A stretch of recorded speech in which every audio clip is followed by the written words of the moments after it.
కలియుగ దైవం అయిన దేవదేవుడు వెంకటేశ్వర స్వామి గురించి రాజకీయాల నాయకులు రాజకీయాల పరంగా మాట్లాడడం అనేది ఒక దురదృష్టకరమైన పరిణామం. పామాయిల్తో పాటు కొన్ని లాప్స్ అని కొన్ని రసాయనాలు కలిపారు. ఆ 4 సంవత్సరాలు నూనెతోనే. మీరు నూనె అంటున్నారు, నేను నూనె కూడా అన్నాను.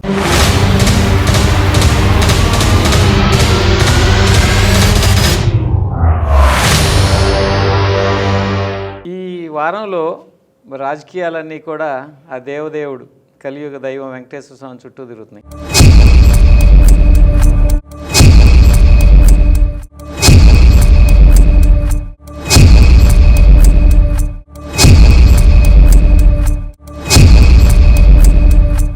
సో ఏ రాజకీయ నాయకుడు చూసినా, ఏ మీడియా చూసినా సరే దాని గురించే డిస్కషన్ జరుగుతుంది. దీని మీద మీ అభిప్రాయం?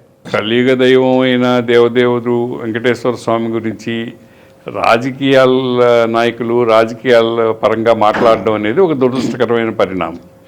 వెంకటేశ్వర స్వామి అనేది భక్తుల మనోవిశ్వాసం. అది ఆయన దేవుడు, ఆయన మనల్ని కాపాడుతాడు అనేది.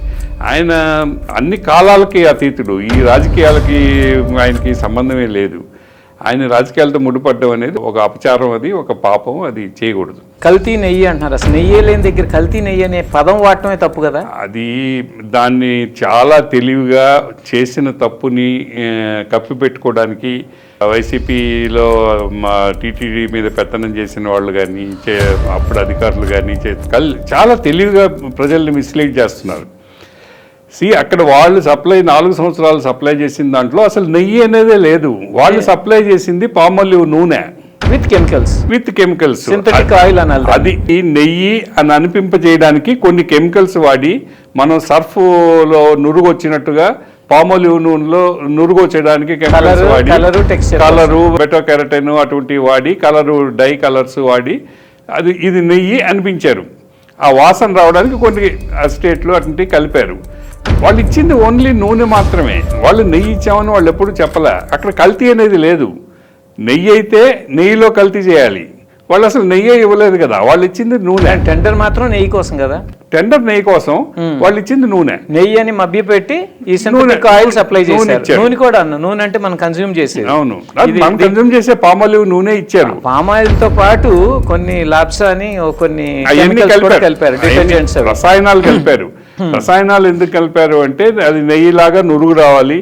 ఆ పూసగా అది అడ్వర్టైజ్మెంట్ ఇచ్చినట్టుగా పూసగా రావాలంటే ఏదో కెమికల్ కలపాలి. అవి కలిపారు, ఇచ్చారు. సో కల్తీ నెయ్యి అనే నెరేటివ్ తెలుగుదేశం తీసుకోవటం తప్పు కదా. కల్తీ ఆయిల్ అనాలి. కానీ వీళ్ళు తెలుగుదేశం అంటే ప్రభుత్వం మొదటి రోజు నుంచి పొరపాటు చేస్తూ వస్తుంది. ఇందులో కల్తీ జరిగింది అన్నప్పుడు అప్పుడు ఈవోగా ఉన్న శ్యామలరావు గారు అత్యుత్సాహంతో పోయి ల్యాబ్ రిపోర్ట్ని పూర్తిగా చదవకుండా, ల్యాబ్ రిపోర్ట్లో ఉండే కంటెంట్స్ని అధ్యయనం చేయకుండా అత్యుత్సాహంతో చంద్రబాబు నాయుడు గారికి పొరపాటు సమాచారం ఇచ్చాడు. ల్యాబ్ రిపోర్ట్లు అన్నిటితో పాటుగా లార్డు, బీఫ్ టాలో అని కూడా ఉన్నాయి. కానీ ఆ రెండు ఆ టెస్ట్ రిపోర్ట్లో లేవు. అవి ప్రిలిమినరీ రిపోర్ట్లో ఏదో వచ్చి ఉండొచ్చు, కానీ సబ్సిక్వెంట్ రిపోర్ట్లో ఏమో దాన్ని చూసి చంద్రబాబు నాయుడు గారు జంతువుల కొవ్వు కలిపేశారని మాట్లాడేశారు. అది మాట్లాడింది తప్పు. దాని నుంచి వెనక్కి వస్తే మన ఈగో దెబ్బతింటుందని దాన్ని సమర్థించుకోవడానికి, ఒక తప్పును సమర్థించుకోవడానికి వీళ్ళు స్లోగా డిఫెన్స్లోకి వెళ్ళిపోయారు. నిజంగా నెయ్యి బదులు నూనె అమ్మిన వైసీపీ పాలకులు వాళ్ళు ఈరోజు అఫెన్స్లో ఉన్నారు.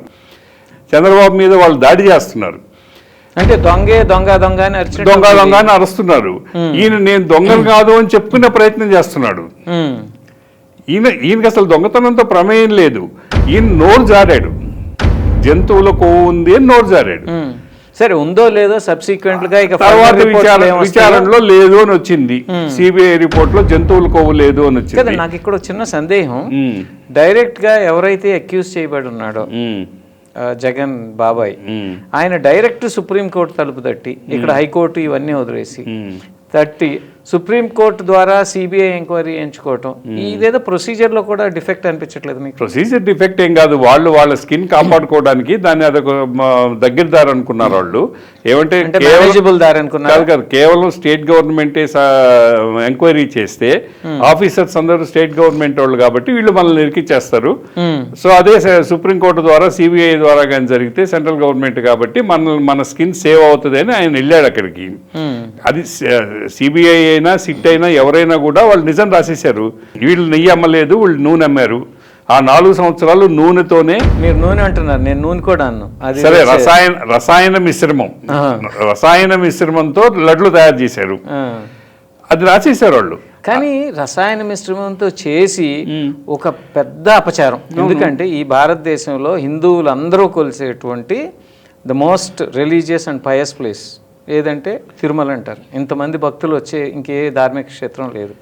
అటువంటి ప్రసాదంలోను అక్కడే కాకుండా ఇంకా మిగిలిన టెంపుల్స్ కూడా, ఇంక్లూడింగ్ రామ్ జన్మభూమిలో ఉన్నటువంటి రామ మందిరానికి కూడా 1,00,000 లడ్డూలు, 1,00,000 కోట్ల లడ్డూలు పంపించారన్నారు. ఇవి ఇంత అపచారం చేసి కూడా మళ్ళీ బుకాయిస్తున్నారు వాళ్ళు. అదే కదా, ఇప్పుడు ఎవరైతే డిఫెన్స్లో ఉండి మేము తప్పు చేశామని ప్రాయశ్చిత్తం చేసుకొని పశ్చాత్తాపం వ్యక్తం చేయాల్సిన వాళ్ళు ఎదురుదాడి చేస్తున్నారు అఫెన్స్లో. చంద్రబాబు తప్పు, దీంట్లో జంతు కొవ్వు లేదు కానీ ఆయన ఉందని చెప్పాడు. కాదండి, ఇప్పుడు ఆ విషయం చెప్తున్నాడు. లార్డ్ ఉందో లేదో ఇవన్నీ పక్కన పెడితే అసలు అపచారం అనేది జరిగిపోయింది. అపచారం చేయటానికి వీళ్ళకి మనసు ఎలా ఒప్పింది అని అడుగుతున్నాను. డబ్బు చూసారు అక్కడ వాళ్ళు. ఇప్పుడు బేసిక్ గా ఏంటంటే నిన్న అర్నబ్ గోస్వామి రిపబ్లిక్ టీవీలో మాట్లాడుతూ మనం అనలేని మాటని డైరెక్ట్ గా అనేసాడు. నువ్వు మతం, నీది వేరే మతం, నువ్వు క్రిస్టియన్వి, నువ్వు క్రిస్టియన్ గా ఉండి ఒక హిందూ దేవాలయానికి సంబంధించి ఇంత అపచారం జరిగింది, దానికి నీది బాధ్యత, నువ్వు ఇటు ఎందుకు చేసావు, తప్పు ఎందుకు చేసావు, హిందువుల మతాన్ని దెబ్బతీయడానికి ప్రయత్నం చేసావు అన్నట్టుగా మాట్లాడేశాడు. వాస్తవ వేదిక ప్రతి గురువారం మీ తెలుగు వన్ న్యూస్.